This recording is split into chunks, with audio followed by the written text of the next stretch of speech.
C'était un de ces jours où j'ai la tête en vrac. La rentrée approchait et franchement, je ne voulais pas retourner au lycée.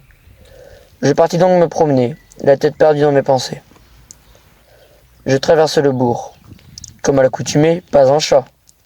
Pourtant, quelqu'un m'appelait. Je sentais une force qui paraissait m'attirer à un endroit. Mon instinct me conseilla de suivre cette force, ce que je fis bien sûr. À nouveau, je traversai le bourg et arrivai devant l'église. Je monte alors les quelques marches et une fois devant la porte, la force disparut.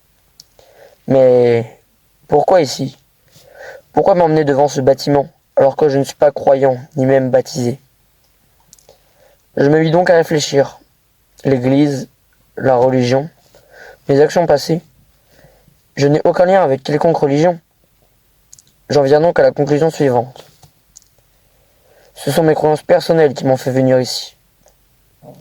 Mais oui, bien sûr, les monstres. Je les ai toujours associés à ce genre de bâtiment un peu mystérieux. Et les monstres, j'ai toujours adoré ça. Plus précisément les zombies et les vampires. Ça y est, la mélodie me revient en tête.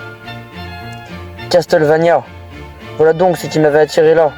Oui, voilà, Dracula me titillait l'esprit depuis un bon bout de temps. Enfin, revenons-en au commencement.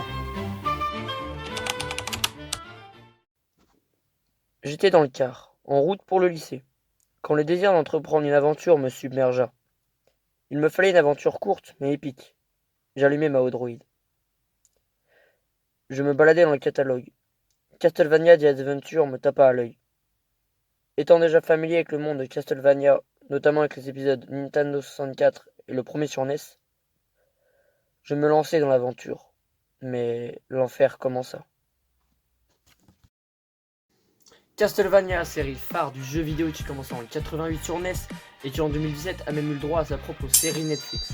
Le premier opus sur NES est juste culte, il pose totalement les bases du level design des platformers. Ces codes seront encore utilisés maintenant, alors un opus Game Boy était inévitable.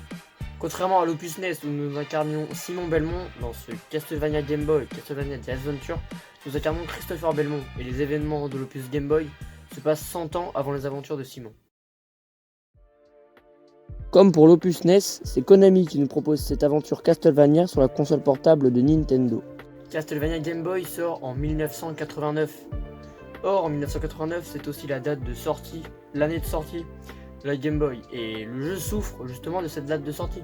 Le jeu ralentit dès qu'il y a trop d'ennemis sur l'écran, seulement 4 niveaux, et surtout le personnage est d'une lenteur. Il est si lent que ça rend les phases de plateforme presque impossibles.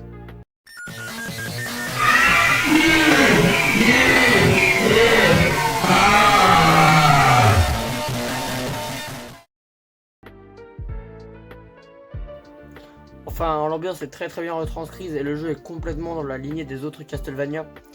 Parce que, déjà, je vous l'ai dit avant, ça se déroule 100 ans avant Castlevania NES. Et c'est la même équipe de Konami qui a réalisé ce jeu pour la console portable de Nintendo.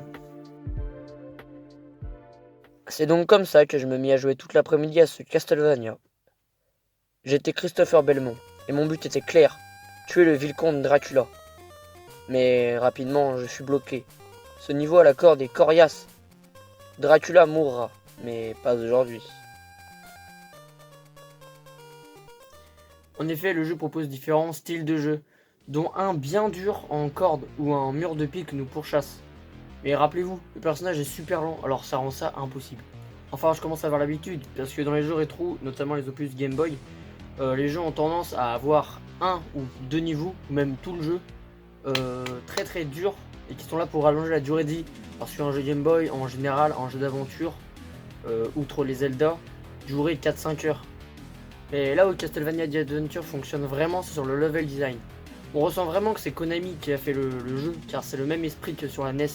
Le level design est très bien réussi, et on sait qu'est-ce qui est un bonus, qu'est-ce qui est un ennemi, et qu'est-ce qu'on doit frapper pour récupérer tel ou tel objet. Même le premier niveau se déroule dans un cimetière, comme dans l'opus NES, ce qui rend le jeu très facile à prendre en main. Mais une fois dans le château, c'est une autre paire de manches. Je termine enfin ce passage aux cordes infernales, et j'en suis très fier. Dracula n'a qu'à bien se tenir. Le niveau suivant est composé de plateformes qui bougent dans tous les sens, et c'est extrêmement pénible. Et des lances qui sortent des murs. Mais vous n'allez pas me croire. Mais je m'en sors plutôt bien. Ça y est, j'y suis. Je descends une corde et... Dracula. Il est très très coriace. Je suis bloqué. Non, 2 jours que je parcours ce château. Pas pour être bloqué ici. C'est injuste. Si c'est comme ça, j'arrête. Au revoir Dracula, au revoir Castlevania et adieu la famille Belmont.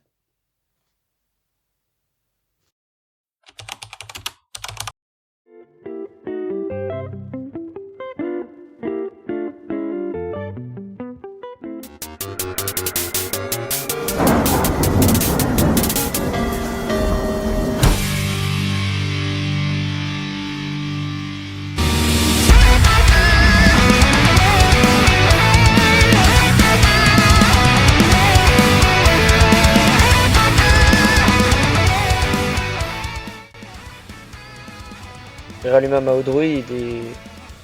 Je dois finir ce jeu, me suis-je dit. Le dernier affrontement est d'une difficulté. Heureusement, je jouais sur Odroid.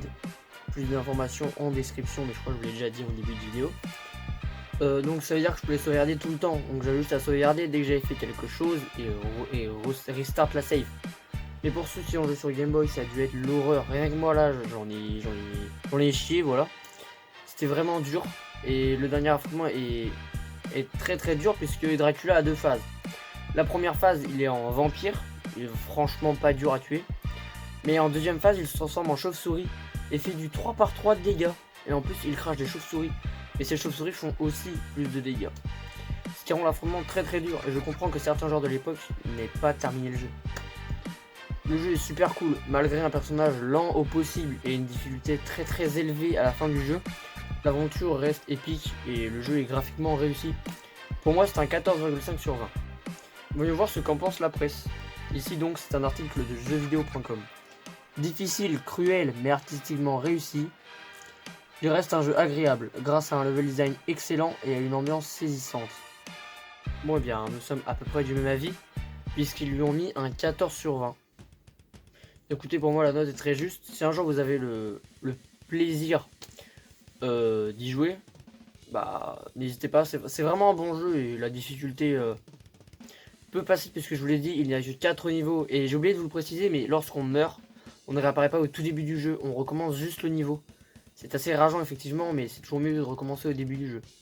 Enfin, après tant de galères, après tant de recherche de sauvegarde, j'ai enfin terminé ce jeu. Je l'ai eu. Ça y est, le château s'effondre.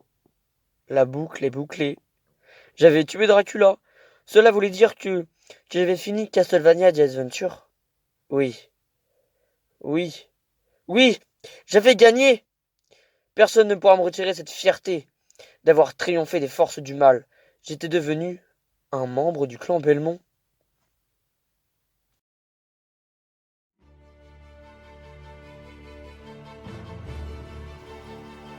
Enfin voilà, c'est la fin de la vidéo. J'espère que ça vous aura plu. Il n'y aura pas que des rétro-observations sur la chaîne. De temps en temps, il y aura d'autres concepts autour du rétro gaming.